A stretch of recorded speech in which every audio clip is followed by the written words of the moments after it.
Good. All right. Good morning. It's 10:33. This is a special meeting of the Board of Commissioners only because the date was changed from yesterday until today.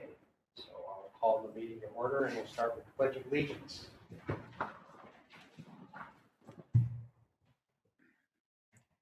Pledge allegiance to the flag of the United States of America and to the republic for which it stands, one nation, under God, indivisible, with liberty and justice for all.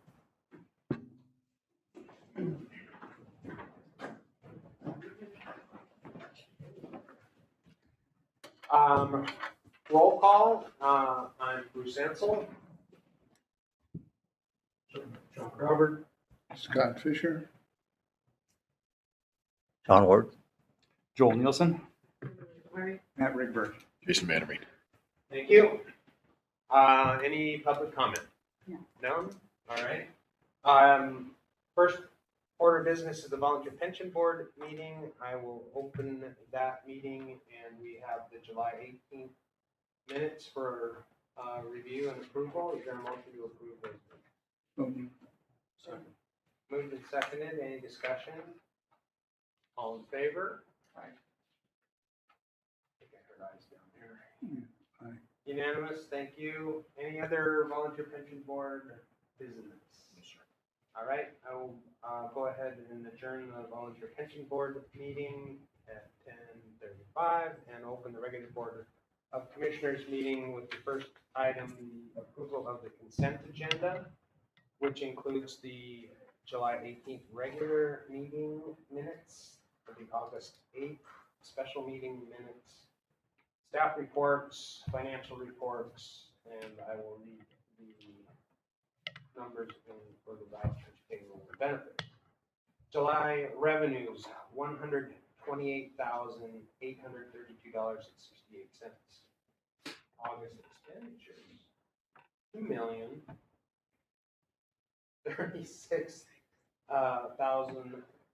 $2,036,103.45. Direct deposit payroll, $510,847.15. Payroll taxes voucher, $139,600.78. Benefits voucher, $270,464.87. Monthly expenditure voucher, $111,234.16. Capital projects apparatus, $981,041.28. Capital projects facilities, $30,915.21.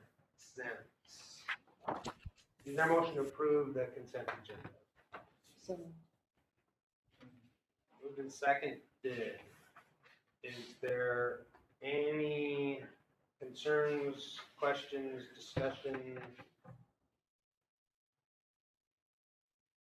for items on the consent agenda? None? All in favor? Unanimous. Commissioner meeting reports. Anybody have a report? I went to Blaine City Council, but nothing to Nothing? report that pertained to us. Okay. Anyone did know we didn't have the, September. do we have anything, chief?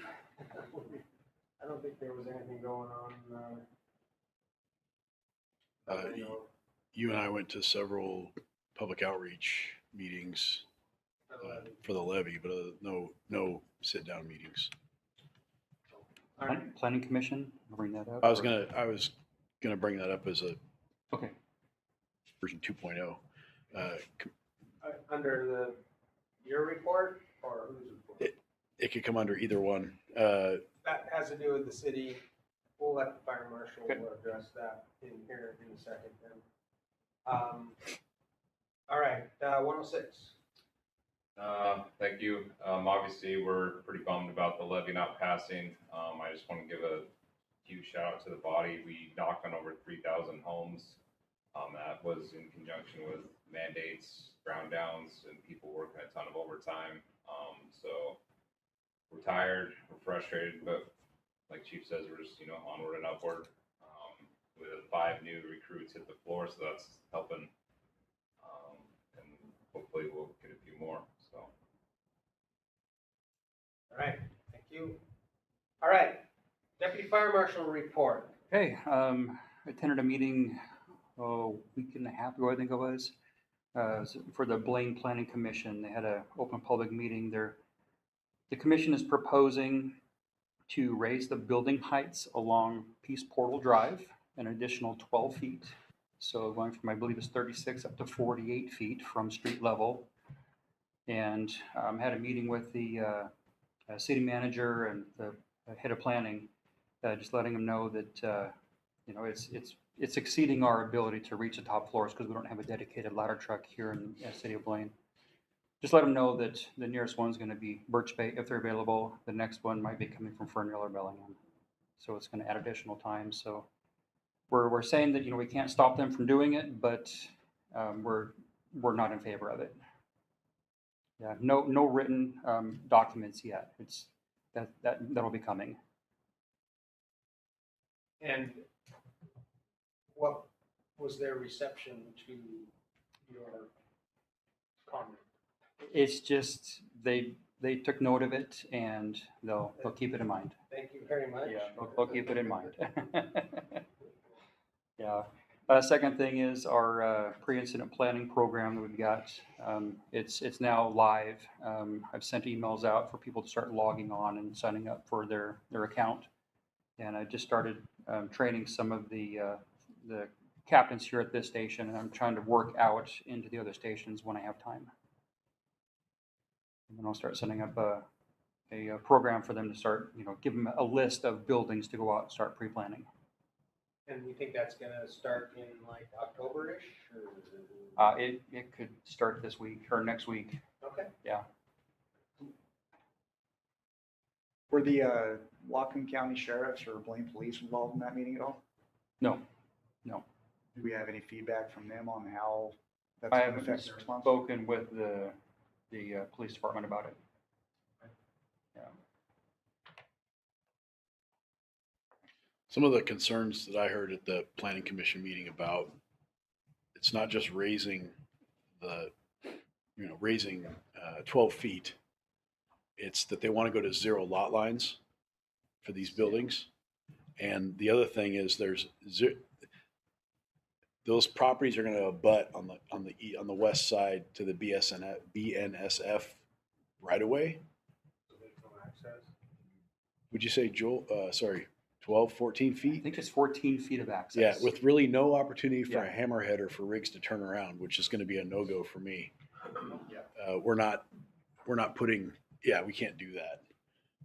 And the railroad's just not been, historically has not given up much of the right of way for development. Right. It's not, they're not known to do that. So 0 lot lines, which means essentially we'd have the A side of the building to do any sort of fire attack from. That's it. And that's it. Of the building, what about for the railroad if there was an incident behind the building at the railroad? We'd have a 14-foot access road to put rigs down one way, which means we can't turn around and get them out. And that's not acceptable. It really isn't. No. So, And it's not wide enough for a ladder truck, for aerial apparatus. so it really impedes our ability to assist the railroad if there's an issue with Correct. train there, catches fire or. Yeah, the derailment there. How we could drive on the BNS property. What they're saying is they can't, the city's not allowed to, build over into their easement. Totally get it. Yeah, so I'm there's, just thinking about that particular line of approach with whether or not this is acceptable for them to do. Conversation with the railroad.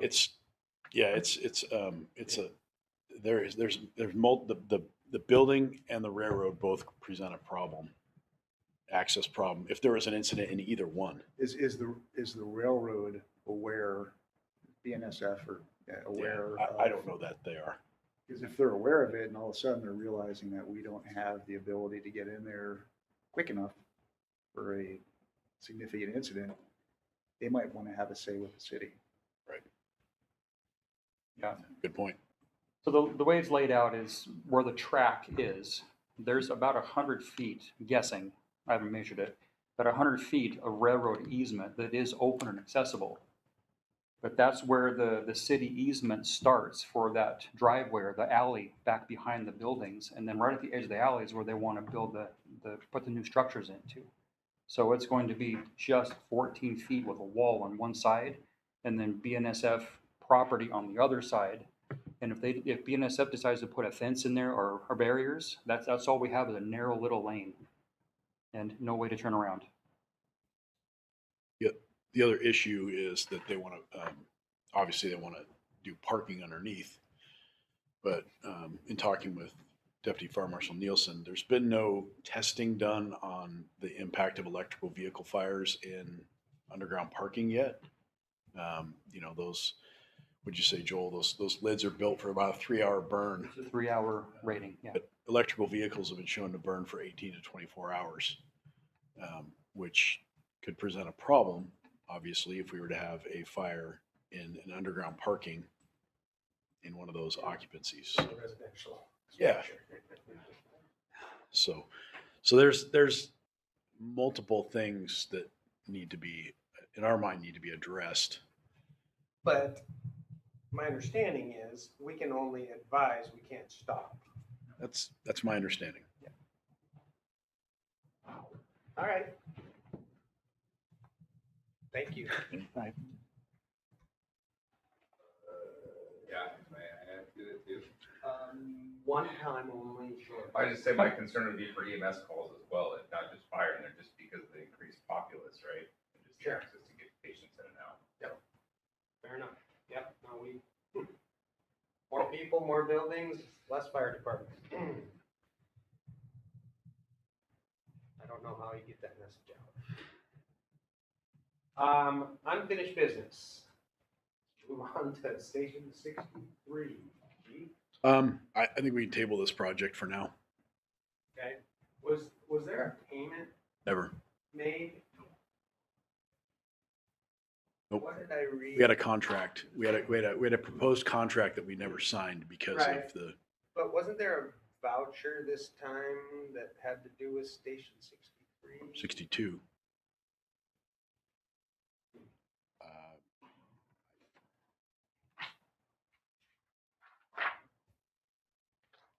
Sorry. Nope, let me look through it. Could be just loophole construction for 62 Was it? Okay. Yeah. All right. My bad.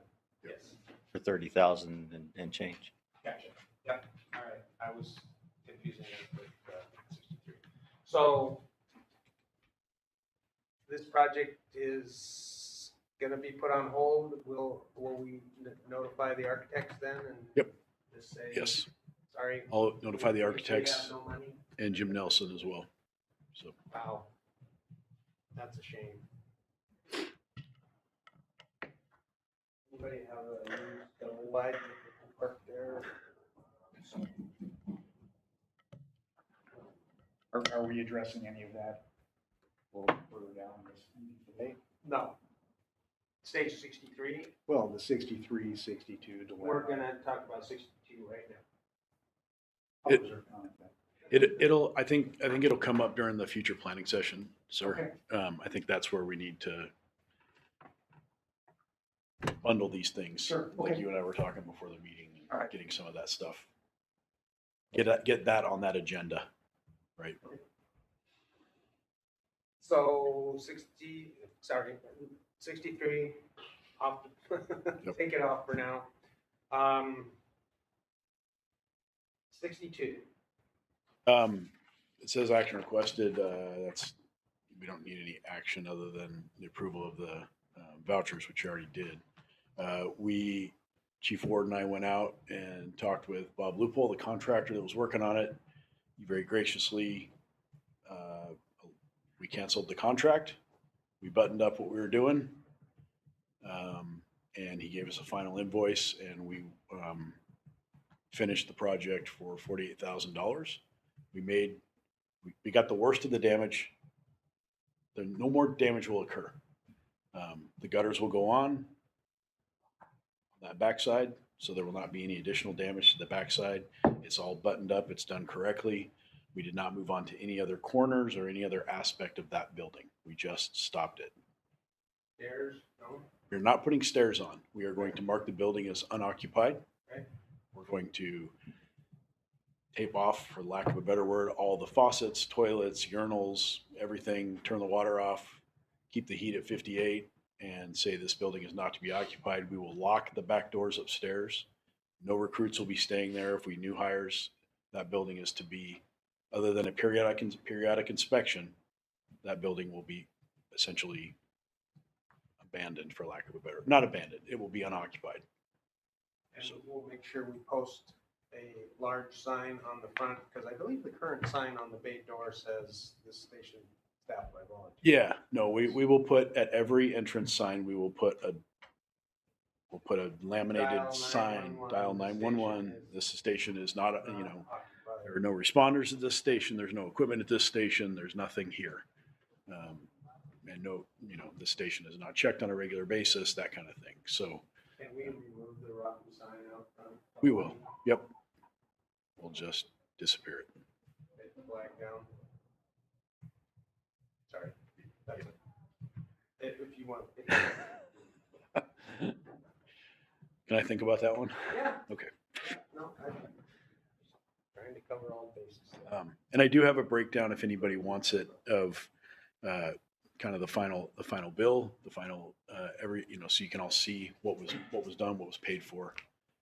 But basically, exterior buttoned up, siding around the corner. Around the corners buttoned up. We're not going to paint it. It's primed, so no need to paint it. We got it. For right now, it's good. It's The window issue. window out front. We're gonna Well, the two that are rotting. we're gonna fill them with silicone. Okay. So, What about like ongoing maintenance, landscaping? the landscaping will cut back to every other week. We've had a number of complaints from a neighbor about the weed spraying, any kind of weed abatement. So we actually canceled that a couple months ago. So I guess whatever weeds grow, maybe Chief Ward and I in our spare time will go out and we do a little weeding. But we're going to keep the yards mowed every other week, and we're not going to let it get destroyed. We are going to keep rodent and insect patrols through there, abatement, I guess you'd say. We'll continue to have the furnaces, done their annual maintenance and make sure that those are working. We don't want to damage the building. The plumbing is going to be drained, for lack of a better word. We're going to winterize the building. Is there going to be any type of notification made to the Semiahmoo SRA that this is what's happened? So there's Yeah, I will send a letter to the SRA letting them know that station has been mothballed. So Sad. Again. All right. Any other unfinished business? New business. The interlocal agreement for EMS. Chief? other than Chief Ward coming back to work, this is the bright spot in the meeting. After a year and a half of my camera working with the county to help them realize that what the voters voted for is what they agreed to. The county agreed to. The county has agreed to the disbursement of, what's that? Honor the payment that they told the citizens they were going to make. Yep. Of the monies to the BLS agencies. The fire chiefs, I'm proud of the group. We never backed down. We held fast to what the levy language said and said, no, this is, and all up to and including hiring an attorney. And said, basically told them we'll see you in court. And they finally signed. So this agreement that I'm asking the commissioners to sign is our part of that BLS interlocal agreement with the county. For us, for what does that mean for District 21? It means a disbursement of $198,000 to reimburse us for BLS work that we do, which I would like to point out is less than 2% of our budget.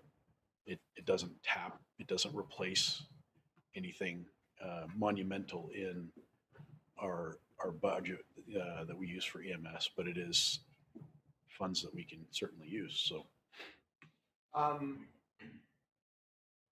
And when was the start date of, was it for 2024 or was there 2023 money in there? No, this is for 2024 through 2029. So this is for the life of the levy. Right, but so, This is correct. They're not gonna come back in 4 months and say, we overpaid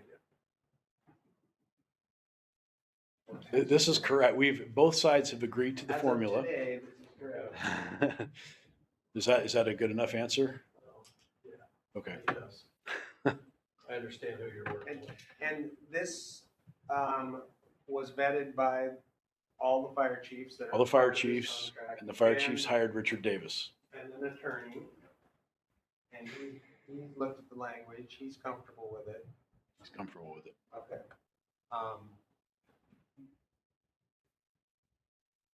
My question would be, do we have any idea how much it costs us to support ALS? I do not have that number.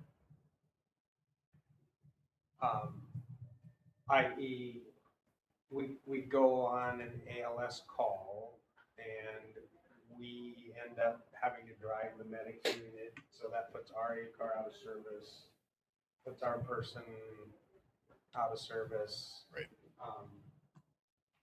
I know it would probably be a huge undertaking to try to figure that out, but it would be interesting to know how much we actually spend on supporting ALS service, because part of the functionality of the EMS system is the BLS crews. And to say, maybe we're spending 25% of our EMS budget on ALS calls, not less than 2% or 2 to 3 that they're reimbursing us for. Right. I guess that it might be a topic for us to discuss during the planning thing, because right now we're looking for any source of income, and I believe in a way we're subsidizing the ALS EMS levy by providing a lot of support services for ALS. And, and I'm not saying we abandon that. It's a great program. It's a great system, Right. but, they ought to pay their fair share. Now, Commissioner Crawford, you've been around in the system, and Chief Ward as well, maybe can nod their head in agreement. When this was first put together, the idea of the reason the initial $5 million payment off the last levy was made to the BLS agencies is because BLS keeps ALS at bay. The thought was that the BLS providers take enough work from the ALS providers that we don't have to keep adding to the system. So there's kind of already been that admission, I guess, that you can't do ALS without BLS. So that it would be an interesting thing to look and see how much like our district does support ALS even in the ALS mission, even though we're BLS providers, but how many times do we step in and assist the ALS providers? Yeah, but I that was always part of when ALS stopped transporting everything. Remember they brought in BLS transport. It was we'll give these guys BLS so that we can lengthen out the number of times we have to add to the system with ALS providers. Right. And they stretched it. Containment system for the EMS level. Correct. And they stretched it way beyond probably what it should be. It's now the inverse of what they expected. The bottom line is someone has to pay for it. Yeah. So whether you now have a 50-cent EMS levy, which maybe we can pass that. We certainly can't pass a fire levy. Right. But it's a funding conundrum. Yep. But that just sort of crossed my mind when knowing that they're reimbursing us for 2% of our operating budget, and 70% of what we do is EMS, and how much of that EMS is ALS related. Do we know that? I mean, I'm sure we know a percentage of how many, of all the EMS calls we go on, how many of them involve ALS? Oh, yeah, that's an easy number. Right. That's an easy number it's, the hard part would be. Right. But I mean, do you know off the top of your head what, or maybe Scott would know, does anyone have? Not without going into the system and ballpark? actually putting in a, 30%? I'd say if 70% of our calls are BLS, then I would, 30% are going to be 30% involved ALS. Is that? Yep. And I'm not homemade. No, that's probably a good, I'm just going with the spit. it's a starting number. Okay. Now, curious mind. So we need basically a motion then to approve the agreement for, is it First Emergency Medical Services 2024? And do we need the amount? They didn't actually they didn't actually put the amount in there. For us, for District 21, it's $198,000. All right. So we've got the contract information sheet that was in our packet. I've probably over discussed it personally. Does anyone else have any comments or questions? Is there a motion to approve the contract? Second. Anyone else have anything to comment about? All right, hearing and seeing none, all in favor? Unanimous, thank you.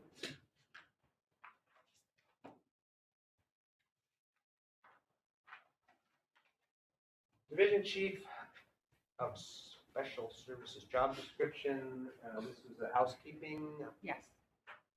issue, changed, no longer responds as Battalion 76, doesn't oversee the shop. Was there any other, I didn't get a yellow highlighted. Just a formatting. No, we just reformatted it to the new format as opposed to the old one. You'll see mine come through next month, Okay, which will be, so this is a housekeeping Yes. issue primarily. and it's going to have the same changes. The same, now no longer Battalion 76, and I oversee the shop. Much cleaner, nicer to read. We just thought it was important for you to see. Yes. All right, so we need a motion to approve this? No. No. It's just. Just for It's just- information.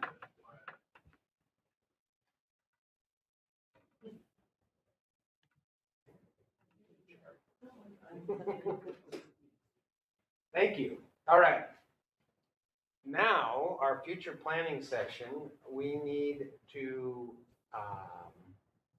look at some dates. And I propose that this be one or multiple Saturdays until we get this thing hammered out.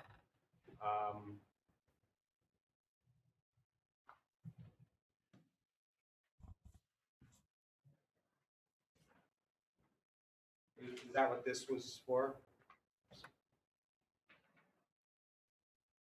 And I believe Labor Day, we decided was the second, right, Matt? correct, correct.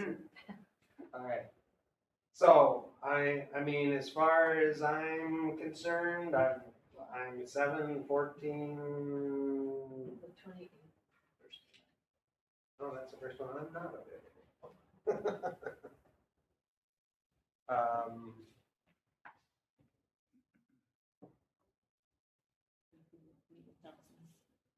going to October. Well, Chief, how urgent are we? I mean, we're still operating under a balanced budget through the end of this year. So Correct. basically, this is planning which needs to be done before our budget session and all that. So October wouldn't be unreasonable. No, the reason I'd prefer to do it sooner rather than later is honestly for everybody's mental health, the troops included. Okay. There's a lot of questions out there right now, and I don't have a lot of answers. Okay. And I think that we owe it to our employees to least have, to try to do this as expeditiously and smartly and as thoroughly as possible. fair enough. Are you like out of town-ish, or are we, can do other dates work for you, or? I could Saturday the 7th in the morning. How does September 7th work? And if we have to go longer, that's just fine. If you were there for part of it, that would be great. September 7th Works for me. works for me.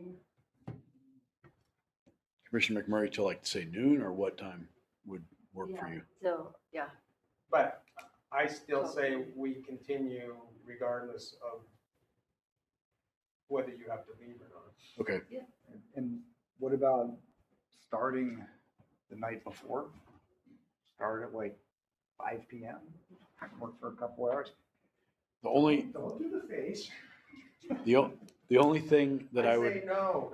that I would ask, that I would ask the commissioners to keep in mind is that it does take staff time. And so when it's done outside of their working hours, Okay, we're impacting their personal life. fair enough. You can do the face. So So what time would you want to start? 9 a.m. 5:30. Does that work for everyone? So then my next question is, Yes, lunch. yeah, no. Tiramisu. PB&J. Sounds good too. Who do you want to, who else would you want to invite?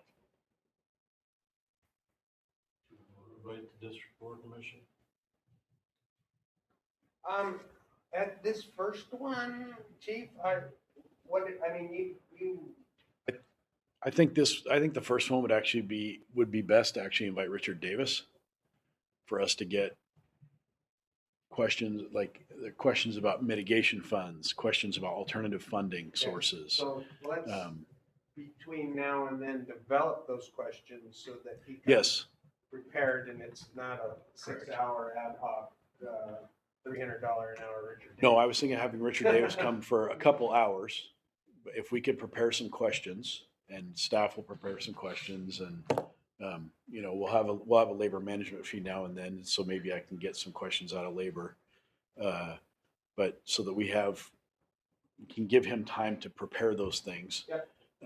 And that way he can answer some of the legal questions, so that all of you can be here for that, and then from there, maybe Commissioner Ansel and I and Jenny could develop a outline of what we want to do that first day, and then send it to you, and you guys can give Yeah, us. I would open it like right now, not like right now, but starting right now, for people to send in their ideas, questions, concerns that, I have a feeling that a lot of them are gonna be the same, but if we get everyone's input as to what topics do you want discussed there, and some of them may be too complex, some of them may not be complex enough, but we'll put them all together and vet them and send them out for everyone's review before we establish the final agenda. Does that sound like fair? There's a lot of things, everything is essentially up for discussion at this juncture. How long does it take to get a current deployment efficacy study done? I think that's going to be something that's more than can be done by September 7th. I think it's been a bit, right, Chief, since we've had that? Mhm. The viability of moving staff and stations. There's a lot that's going to be discussed. I think this will take multiple planning sessions.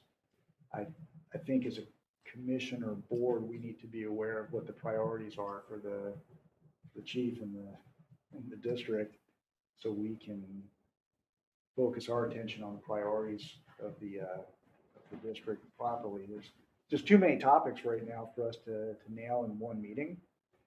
So we're talking about future dates, the first one. Okay. That'll work. Just out of curiosity, what does October look like for people?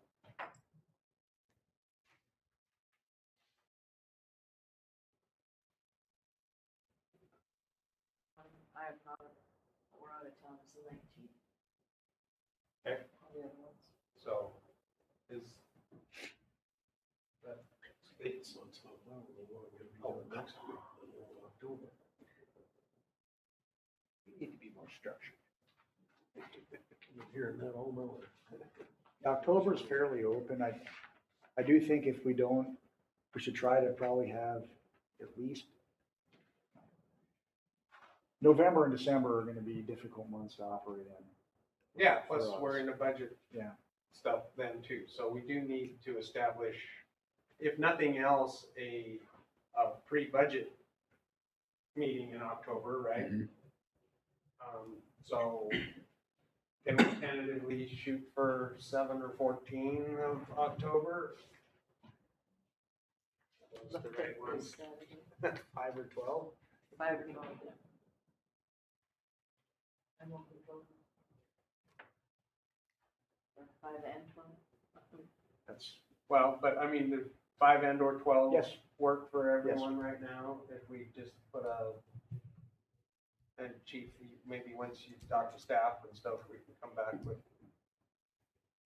Is 12 better for your budget prep stuff versus 5? It'll probably be either or. I mean, it'll be fine. On the 12th is fine.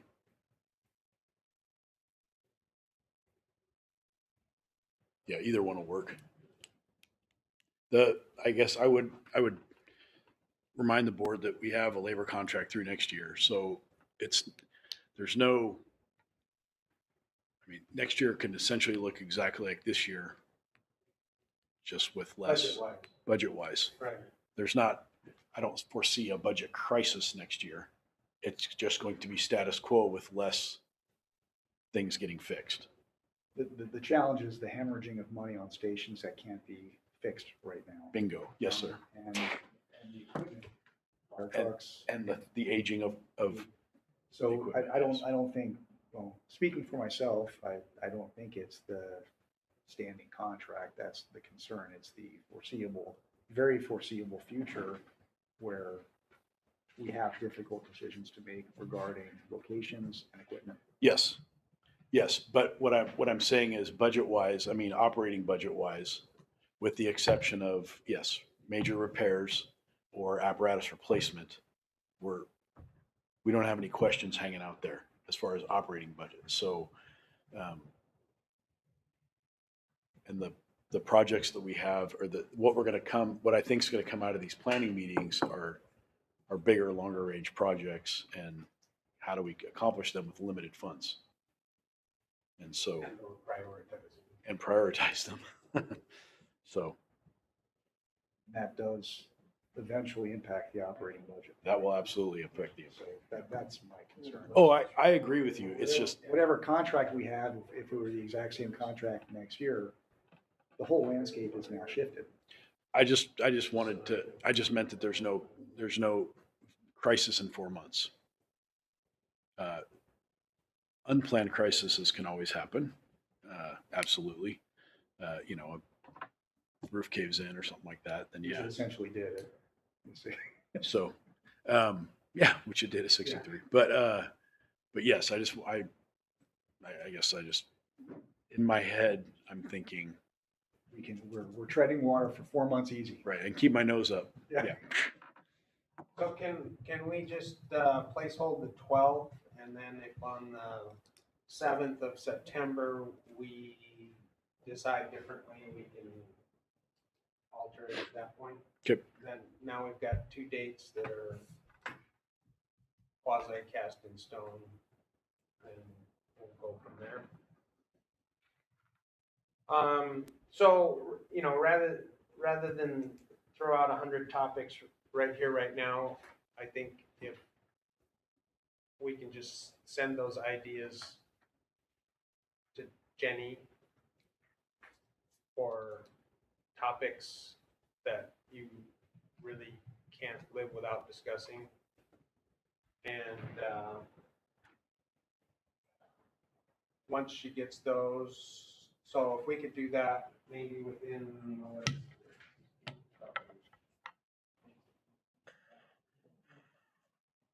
within the next week, if you would send your ideas, questions, topics to Jenny, then I will meet with the chief and Jenny once those have come in. And we'll put out a proposed draft agenda for everyone to review before we finalize. Fair enough?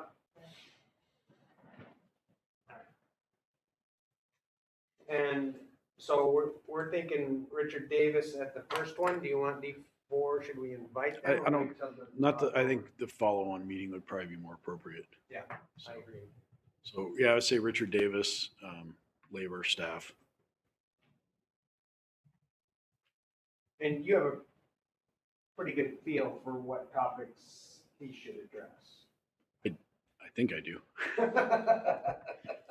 Well, I mean, you're the one that ends up having to Yeah. track all this stuff down, so it Yep. would be nice to have legal opinion on mitigation funds and Yep. vehicle or building access issues and Yes. district boundaries and things like that. All right. Anything else on the future planning? Matt, are you good with that? Yeah. Thank you. Oath of office promotions. I'd just like to, we, since COVID, when COVID hit, we kind of started to do promotions and swearing ins at the company level. Usually a shift change, so there'd be a few crews there. Just keep it smaller. I would like to return to a more formalized ceremony and I'd like us to wear our Class A's for more than just funerals. It needs to be a happy suit, not a sad suit. It's supposed to be a uniform we wear with pride instead of dread. So in thinking, we'd like to make the swearing-ins, promotions more formalized at the commissioner level. And I don't know whether we want to do that as a special separate meeting or, part of this meeting or after this meeting. But I'd like to bring it back to being more formalized. So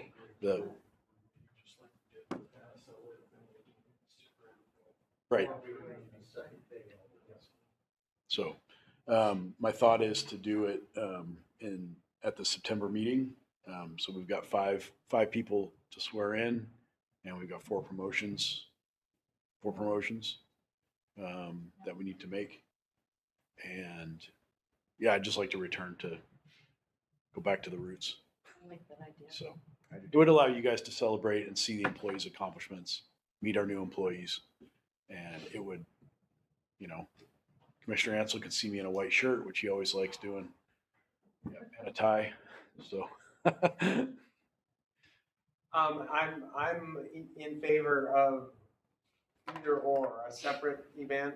I know a lot of departments have a separate awards banquet ceremony, promotional thing outside of sort of our regular business.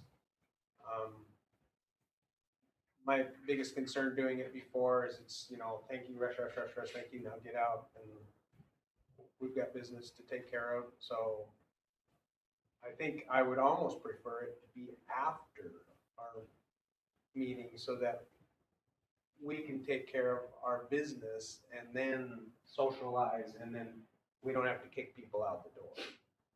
Just a thought. Then you have to know what time you're gonna be done. well, we may just have to hang out for a little bit if we did it at, say, 1 o'clock or something like that, or noon. 1 o'clock after Jenny's lunch.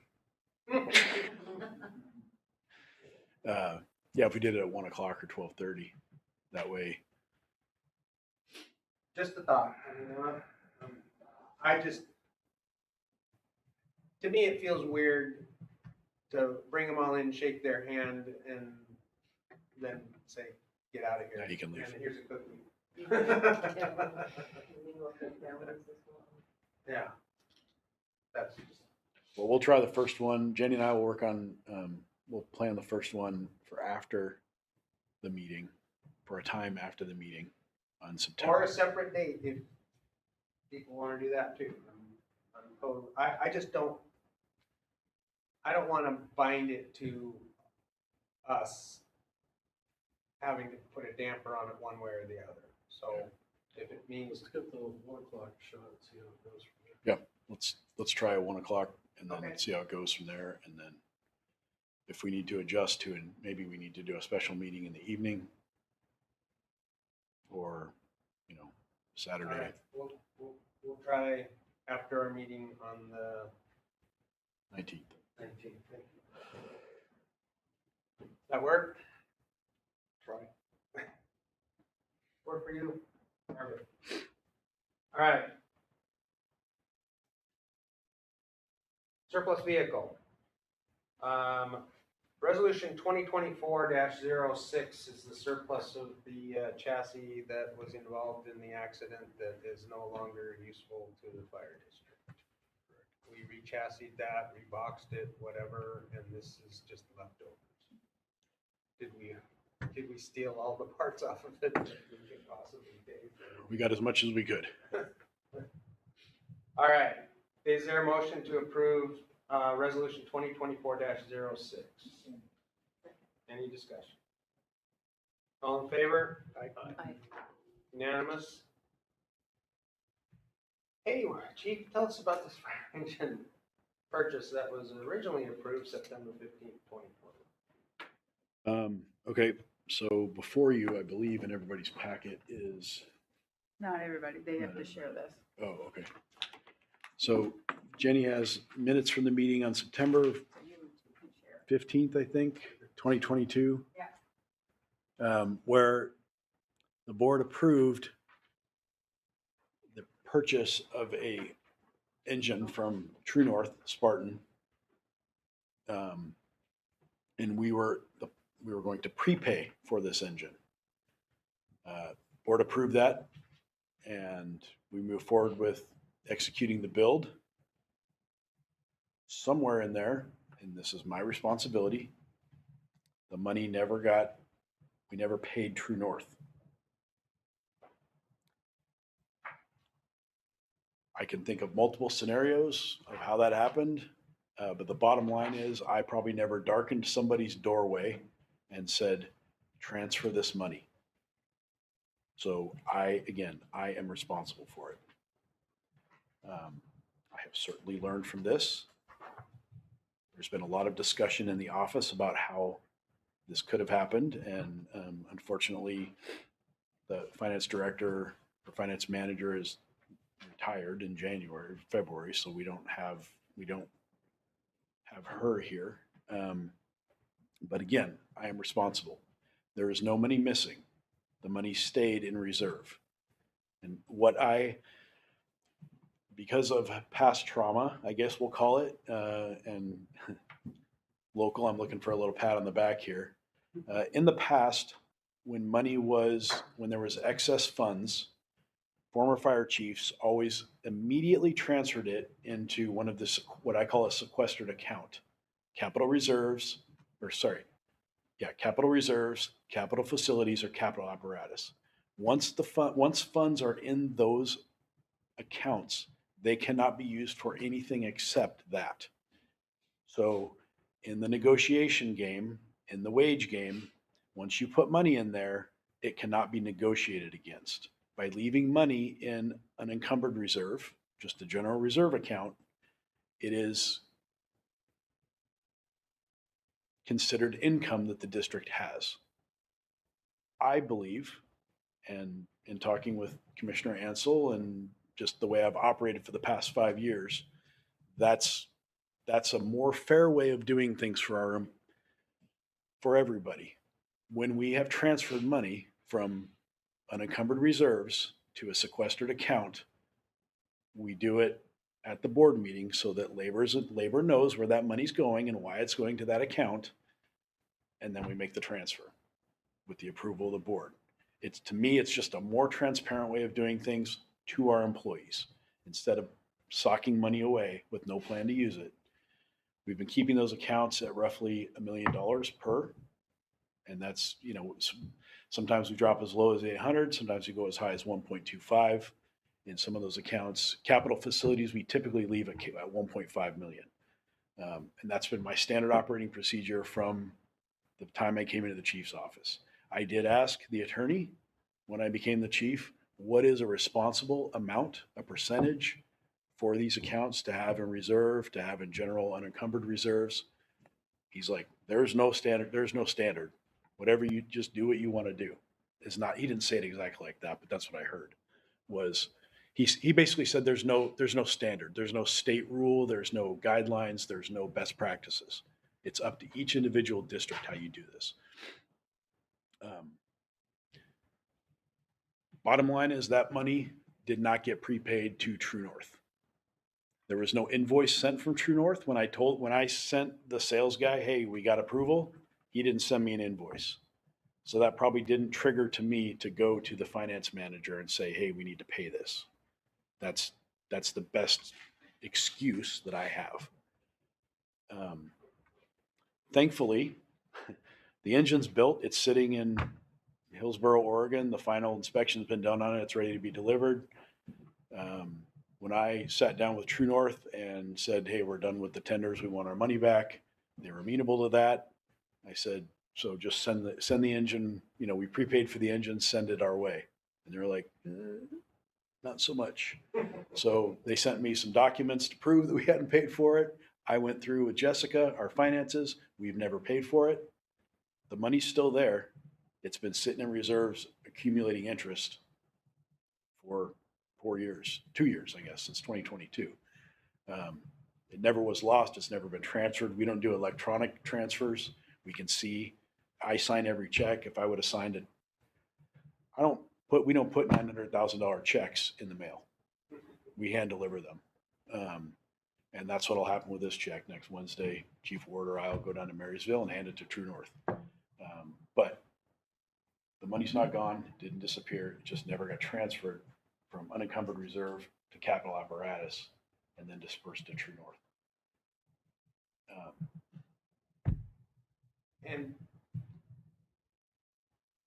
I think someone might ask, why didn't we as a board notice that? Fair question. But it wasn't a part of our operating budget. Correct. So, where we have a balanced budget and $1 million should have been spent, so then that year we should have had an extra $1 million. Didn't happen because it's in a separate reserve account, which, I look at those numbers every month, but I don't, as long as there's a good amount of money in them, I don't scrutinize the exact amount because that's what we pay people to do. Right. So I guess, I know, Matt, you kind of asked me, well, how come there wasn't maybe a red light flashing that $1 million was missing somewhere? Well, it was in another bank. It was over here. I don't know if that's an excuse or not. That's my excuse, but ultimately, we as a board too are responsible for how our money is spent. I'm relieved that True North has honored. They are going to honor the prepaid price. And we have earned the interest on the money. So yes, instead of them earning 2 years worth of interest on our money, we earn 2 years worth of interest on our money. So maybe we should do that next time too. I don't know. well, we're not.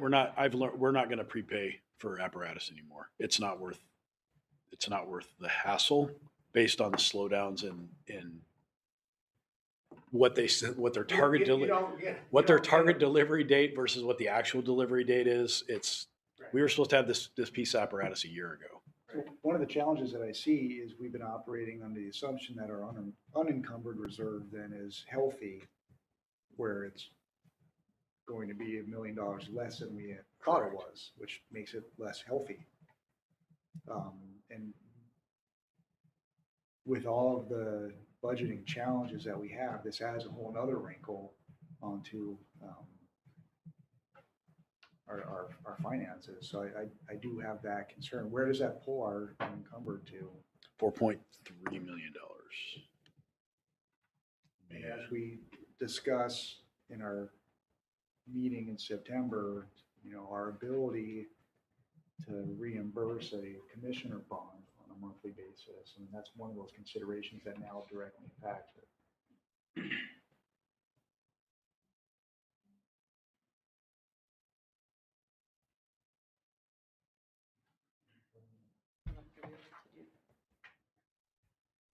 Yes, yeah, I agree. This was a gut punch. This was, I haven't felt panicked in a while. I spent a good couple hours freaking out about this. Understandable. It's just, we now have that responsibility to figure out the best way to proceed with that new wrinkle, Yes, which is a significant one. Are we confident there's nothing else floating around out there? yes, sir. So Yeah, oh yeah. the audit done? We've done, yes, Jessica and I have gone through everything and there's nothing else hanging out there. The only thing we're waiting for is reimbursement of the tenders that we canceled the contract on from True North. I expect that sometime in September. And that's another problem that we're gonna have to tackle is the lack of those, replacing. We had expected replacement for those vehicles and the need is still there. And so, yeah, there's nothing else hanging out. There's no other apparatus hanging out there. It's,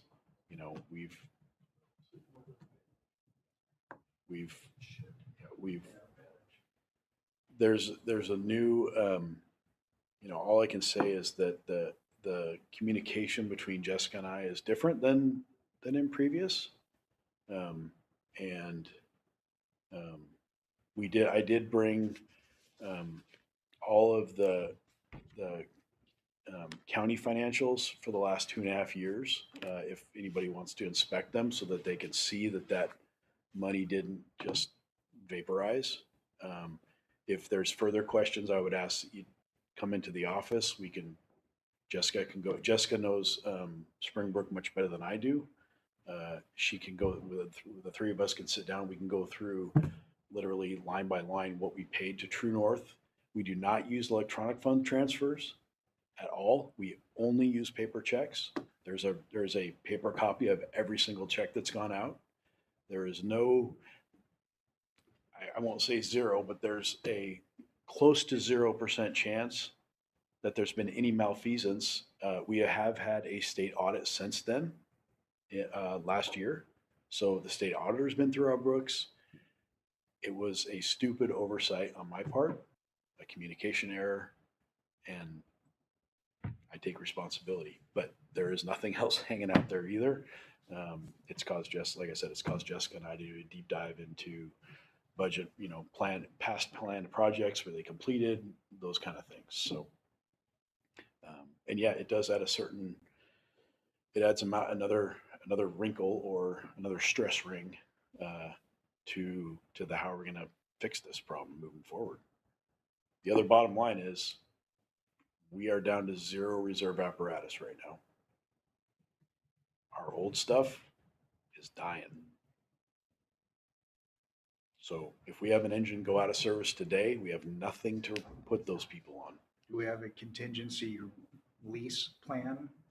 I have a contingency borrow plan. Okay. So, my question to the board would be, regarding that and just transparency to the public, is there anything else actionable that we need to do? Just so all of this that's here being presented by the chief is available to us for review. I just want to make sure that we're doing our due diligence as a board. Personally, I'm pleased and comfortable with the chief's explanation. The fact that it happened on someone else's watch, who's no longer an employee here. I don't want to say makes it easier.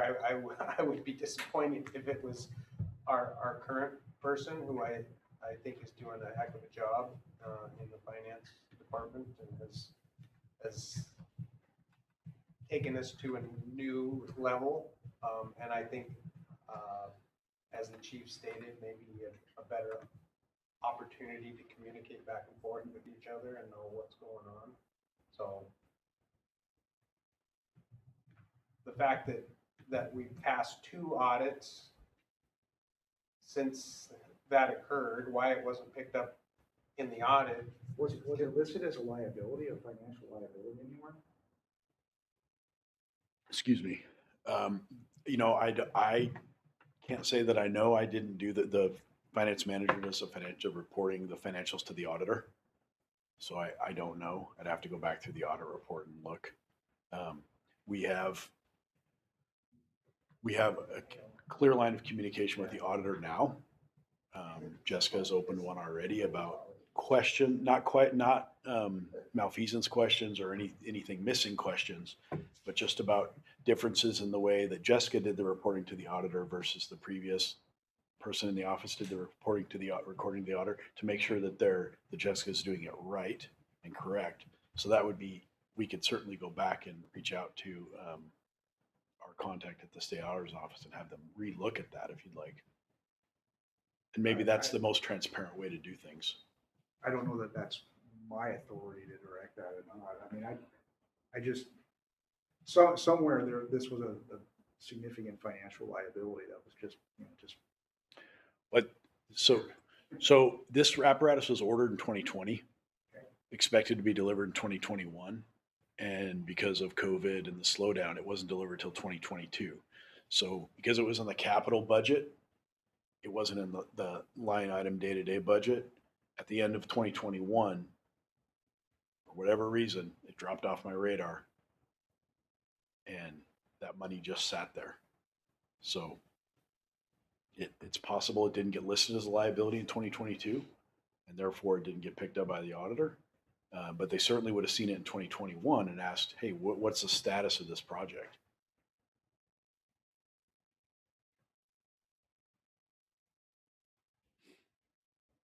Thank you for your report. And thank Jessica for her Yes, I will. time that she spent on this. I'm sure it was agonizing for her for a period of time. So we need a motion for this? I don't actually think you do. You already approved you approved the voucher, you approved the purchase of the engine in 2022. We just need to deliver the check, which will be done on Wednesday. And more than anything, I just wanted to tell the board what I think happened, what we've been able to track down, what documents we've been able to find, and that there's nothing, we don't find any missing finances. We don't find anything, Except that we earned some interest. Except that we earned a bunch of interest off of some money, yeah. And hopefully we didn't destroy our relationship with True North. I did that already. You did that already. Yeah. Yeah, I think I did that already. No, they were very good. Like I said, I sent them a very nice email back to thank them profusely based on the way our previous meeting had ended, that they didn't have to do that. And I really appreciated their professionalism and honoring that pre-purchase price. So. And we may have an engine soon. Yeah, it'll be, probably when the check clears, they'll give us the keys. And then we would have one reserve. I know. You would have a reserve, yeah. We would have a reserve. When this one arrives, we will have. We will have one reserve, and then there's a repair to be made, and then we'd have a reserve on each side. We'd have 2 reserves. Yep. All right. Which I've learned in talking to a friend that works at Seattle Fire, is one more than they have. So. And they have a few more stations. They got a few more stations. So. All right. Any other new business? I think that's enough. Correspondence is in your packet. The board meeting, the 19th, everyone is good for that? Okay, but you are available via Zoom. Everyone, 19th next month? All right. Next meeting agenda items. Boy, do we pull 63 and 62 off now? They're done.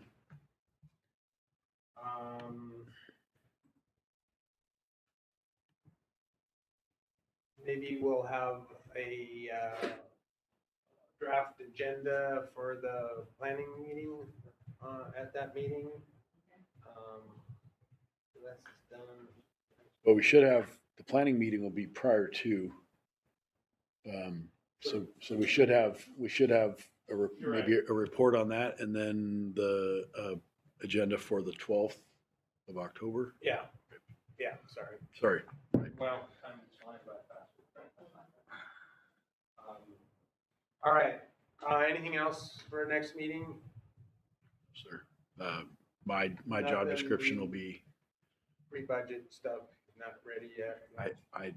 if it's ready, I'll have it on the, we'll add it. Well, we'll talk to you about adding it to the agenda, but Too early. yeah, we'll see what this planning. Chief, do you know when Blaine is talking about increasing the building heights and starting to develop buildings that are taller?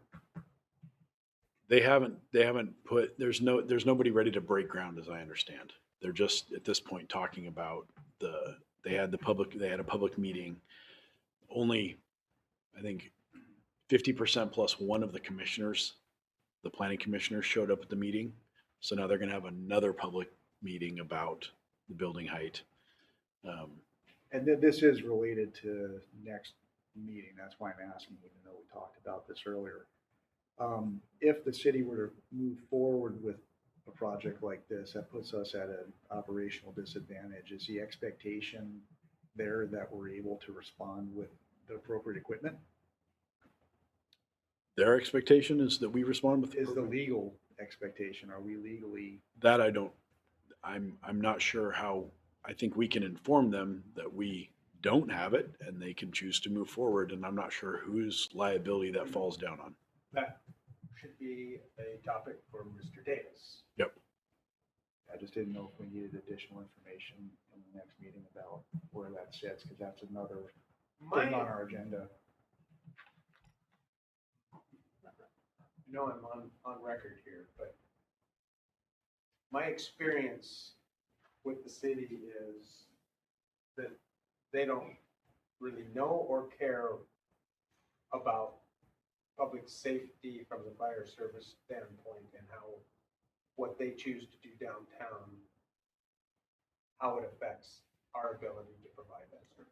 This one has a significant impact on Well, preservation of so life. does a huge 1,000-home Yep. residential or But a mobile home at park. least or, we have the capability of responding to that and somewhat tackling it appropriately. Here, we're talking about something that we don't even have the appropriate gear. We don't have the appropriate gear to handle any multi-story emergency effectively with a first-in response. No Right. offense, Chief. Nope. That's the reality here is we're a ladder truck, another engine company short of being able to even start an effective multi-story fire operation. And that's apparently what the public wants. Birch Bay and Blaine are technically they're urban areas. The number of people and buildings per square mile, they're classified as urban. We have a suburban / rural response. That's our model. And when you mix those two, 90% of the time it works really good. 10% of the time you've got units coming from 20 minutes away, 30 minutes away.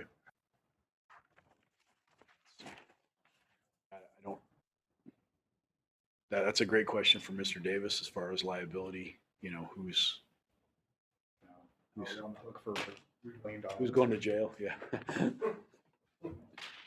All right, we need an executive session for RCW 42.30.110 subsection G to evaluate qualifications of an applicant for public employment or to review the performance of a public employee.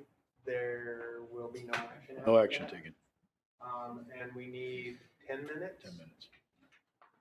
It's 11:45. We'll reconvene at, do you need a 5-minute break before executive session, or are we good? Huh? Let's take 5 minutes. Okay, so we'll take a 5-minute break, do a 10-minute executive session, and be back at noon.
Good?